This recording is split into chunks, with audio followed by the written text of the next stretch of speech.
Saudara-saudari yang terkasih, selamat pagi berkah dalam. Sudah kita memberi senyum hari ini, Minggu 31 Oktober 2021. Hari Minggu biasa ke-31. Mari kita awali permenungan kita hari ini dengan tanda kemenangan Kristus. Dalam nama Bapa dan Putra dan Roh Kudus. Amin. Permenungan kita hari ini diambil dari Injil Markus bab 12 ayat 28b sampai 34. Saudaraku yang terkasih, kisah Injil hari ini bicara tentang seorang ahli Taurat datang kepada Yesus dan bertanya, perintah manakah yang paling utama? Yesus menjawab, perintah yang utama ialah, dengarlah hai orang Israel, Tuhan Allah kita itu Tuhan yang esa. Kasihilah Tuhan Allahmu dengan segenap hati, dengan segenap jiwa, dengan segenap akal budi, dan dengan segenap kekuatanmu. Dan perintah yang kedua ialah kasihilah sesamamu seperti dirimu sendiri. Dari jawaban Yesus ini ada dua poin yang bagi saya menarik. Pertama, kata dengarlah. Dan kedua tentang ada dua hukum yang perlu dihidupi oleh setiap orang beriman, yaitu mengasihi Allah dan mengasihi sesama. Kita akan lihat poin kedua terlebih dahulu, mengasihi Allah dan sesama. Keduanya adalah satu kesatuan yang tidak bisa dipisahkan. Artinya, jika seseorang mencintai Allah, mengasihi Allah, maka mengasihi sesama merupakan wujud konkret dari cinta kepada Allah. Mencintai Allah harus diwujudkan dalam mencintai sesama. Dan mencintai sesama itu berarti tanda bahwa kita mencintai Allah. Jawaban Yesus ini membuka mata hati ahli Taurat tersebut. Ini terungkap dari penegasan ahli Taurat akan jawaban Yesus. Guru, tepat sekali apa yang kau katakan, bahwa dia itu esa dan tak ada Allah lain kecuali Dia. Memang mengasihi Dia dengan segenap hati, dengan segenap pengertian, dan dengan segenap kekuatan, serta mengasihi sesama manusia seperti diri sendiri, jauh lebih utama dari semua kurban bakar dan persembahan. Ahli Taurat ini mengakui bahwa semua aturan dan ritual keagamaan berpusat pada dua hukum tersebut. Artinya jika seseorang hanya menjalani aturan yang berlaku tanpa ada kasih terhadap sesama, maka apa yang dilakukan itu hanyalah kesia-siaan dan persembahan tidak akan berkenan pada Bapa. Dan Yesus memuji ahli Taurat ini dan mengatakan, engkau tidak jauh dari kerajaan Allah. Saudara terkasih, seorang umat bertanya, Romo, ibu saya rajin berdoa, rajin dalam novena, rajin misa harian. Tapi mengapa ibu tidak bisa menahan dirinya untuk marah? Mengapa ibu tidak bisa menahan dirinya untuk menjelek-jelekan orang lain? Mengapa tidak bisa menahan dirinya untuk menggosipkan orang lain? Bahkan setelah dari gereja pun ibu melakukan itu. Lalu apa artinya doa?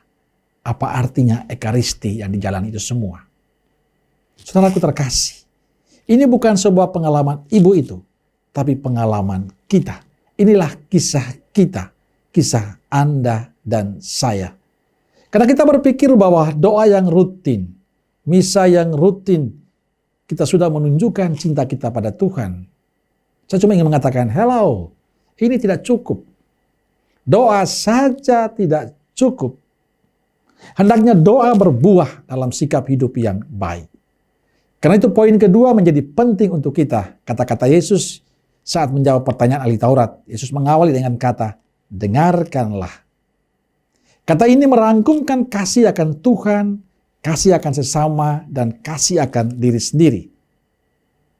Saudaraku terkasih, percayakah Anda seorang yang mencintai Anda juga mendengarkan Anda? Percayakah Anda bahwa mendengarkan adalah satu ungkapan kasih yang paling nyata? Dikala kita mengalami krisis, dikala kita mengalami kesulitan, mengalami beban hidup, mengalami persoalan dalam hidup, yang kita butuhkan adalah orang yang mau mendengarkan. Orang yang mau merelakan bahunya untuk disandar. Tapi banyak orang tidak bisa rela untuk mendengarkan.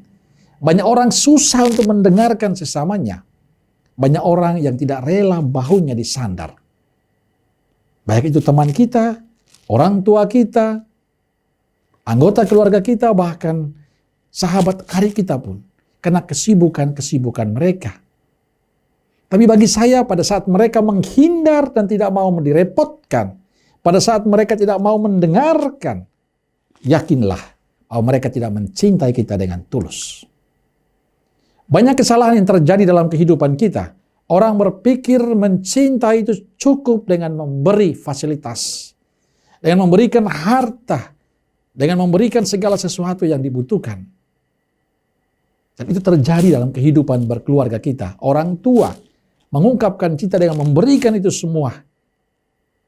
Maka tidak mengherankan banyak di antara anak muda kita yang akhirnya tidak bisa betah di rumah. Tidak mau bercerita dengan temannya, tidak mau bercerita dengan orang tuanya, bahkan memilih jalan yang sesat. Karena tidak punya waktu untuk mereka. Karena kita terlalu sibuk dengan kesibukan kita.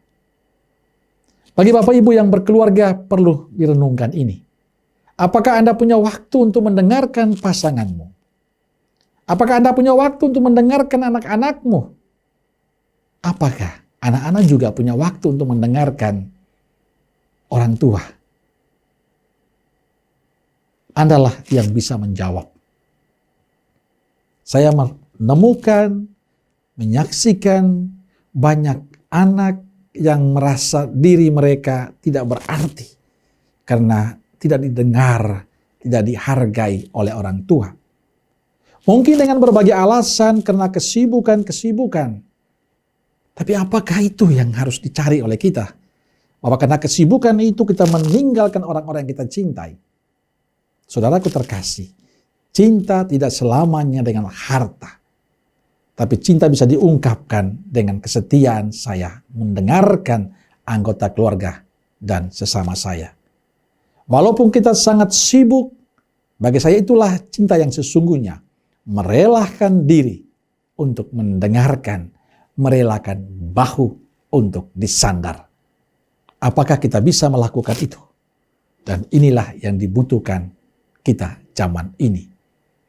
Cinta bisa diungkapkan dengan cara mendengarkan. Kalau kita sungguh mencintai keluarga kita, kalau kita sungguh mencintai komunitas kita, kalau kita sungguh mencintai sahabat-sahabat kita, luangkanlah waktu untuk mereka. Dengarkanlah mereka. Amin. Semoga Allah yang Maha Kuasa memberkati saudaraku sekalian.